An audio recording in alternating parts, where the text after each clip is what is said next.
No one ever says this, but don't blow through a healing crisis. I know that's the opposite of what everyone wants to do. When we get sick, we just want to hurry up, get it over with, and we want life to return to normal. But maybe life isn't supposed to return to normal. Maybe life is asking you to consider something different. Maybe life is saying, we want to go in a new direction, and this is a new season in our life. I was thinking about this yesterday, especially after we talked about listening to our bodies. Remember that? I did a video that said how to listen to your body. Well, today I'm going to talk about what you can learn from listening. Because the thing about it, let's be real, a health struggle, it's not fun. It is not fun. And it doesn't matter whether you've been going through like a chronic health condition. It doesn't matter whether you are dealing with an autoimmune disease. It doesn't matter whether you are going through like weight gain that you can't account for. It is not fun. But let me say what you can get from a health diagnosis or a healing crisis. Not only on the downside can you experience pain, can you experience, struggle, but you can also experience some small miracles. If you take the time to kind of listen, you can experience some small miracles. And when you do that, you'll realize, oh my gosh, life is demanding. Life is telling me that I can't do things the same way that I did before. And that was so helpful for me when I was dealing with my own health challenges and my own health crisis. I had to stop. That's why I said you can't blow through this. I had to stop and I had to listen. And one thing that I did now, while I was listening the way as I did it, I got a journal. I did a lot of meditation. I did a lot of walking. Only you know what you need to do or what you can do to listen to that small inner voice, because a lot of the answers, some of the solutions to your health challenges will actually come through listening. So I just created just a handful of questions. You might want to write these down, but these are things that you might want to ask yourself to help you kind of explore and kind of go deeper into the layers of what you're going through. Now, the first one is going to sound like, duh, of course I should ask myself this. But you want to ask yourself, why am I sick? What is contributing to this? Because it may not be what you think it is. You're going to get possibly, if you've been going to your doctor, they might give you a medical diagnosis of what it is. But you got to ask yourself, are there things that aren't just so concrete that I maybe not even want to look at that is making me sick? For example, things like stress, could be relationships. It could even be the environment. It could be things that happened so long ago that you can't even remember and you can't even pinpoint. But then when you take time, you can say, yeah, it did.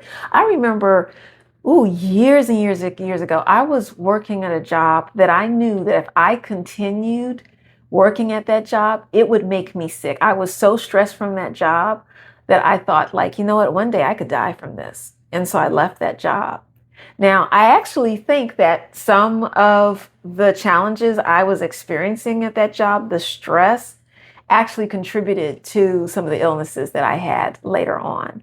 But you got to ask yourself, what is making me sick? Now, another question that you might want to ask is this related to a habit, or is there a pattern that I need to change? Because what worked before doesn't work possibly now. There might be a pattern in your life that your body is literally begging you to change. It's literally begging you to stop doing something. Only you know what that is. It could be being around certain people. It could be the way that, like, your daily rhythm. It could be something that is so taxing. It could be a habit of something that you know that if you continue doing that, it's like your body is like, we out. I don't mean like we're out. We're just like, we got to give that up. We just have to give that up. Is what I'm eating helping or hurting right now? A lot of times when we say, is what we're eating helping or hurting right now, you know what that might be, but we ignore the signs. We ignore what's something that it could be overly processed. It could be a lot of high foods that are high in sugar, high in sodium, that you know that's detrimental to your health. But we keep eating them. And so if you really are honest with yourself, ask yourself, what changes can I make? And how can I start with something small? Just with something small to make a difference in that. The next question we want to ask ourselves is, what support? What support am I avoiding or resisting? This goes beyond doctors. This goes to, are there boundaries that I need to have? Are there boundaries that I need to establish? I remember when I was sick, there were people I literally knew that were toxic. And because they were going through things, I had friends that I couldn't be around as much as I wanted to, but our relationships had changed. And I knew my body couldn't take the stress of those relationships. And it was hard. But my body was saying that you can't have these same conversations. You can't have these same relationships. But on the other hand, there were people who were dear, dear friends who were there and supported me and gave me so much love. And I leaned closer into them. And I had to say, you know, especially if you're independent, if you're one of those people who says like, I can do it on my own.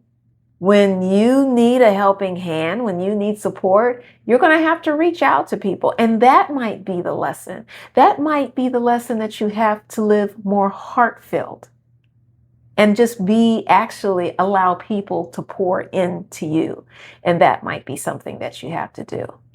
Now, one of the last questions, and this might be one of the hardest questions and something we don't want to admit, is what season of life am I in? The hardest thing about dealing with a health crisis is that it asks us to slow down, sometimes when we don't want to slow down. And there are so many things. I'm not saying you can't accomplish some of your dreams, but when you acknowledge I'm in this season of life and it's going to demand this rather than this, and that with this season of life, that in a season, sometimes that season of life, it can last several weeks. Sometimes that season of life can last several months. Sometimes it can last several years. And the thing about it is you have to deal with that you are actually possibly evolving through this process. And I know that you're going to have there's so much frustration because you feel kind of like, oh my gosh, I'm being trapped in this body. It's not doing what I want. But with this season of life that is happening, knowing that you are also releasing things that didn't work for you. And I have a feeling that if you write in your journal or if you kind of think about this, like I said, in your quiet moments, you'll realize I'm releasing some things and I was holding on to those things and those things don't work anymore. So be patient with yourself when you're dealing with a fact, if you're going through some sort of health struggle, but also understand with that health struggle, it might be taking you to live and transform a whole new way. And that's what you need to do to get to the other side of the way that you want to be and that you know that is best for you in the long run. So I hope this helps. And if you're going through some sort of health struggle, Let me know in the comments, just will you think about this season? What are you thinking about in terms of your season of life? Are there things that you can do that you can use to say, oh, that can help my healing? Are there things that in ways that you might start listening to yourself better and that you just might go a little easier on yourself as you go through this transformation? Because in the end, it might be one of the best things that ever happened to you.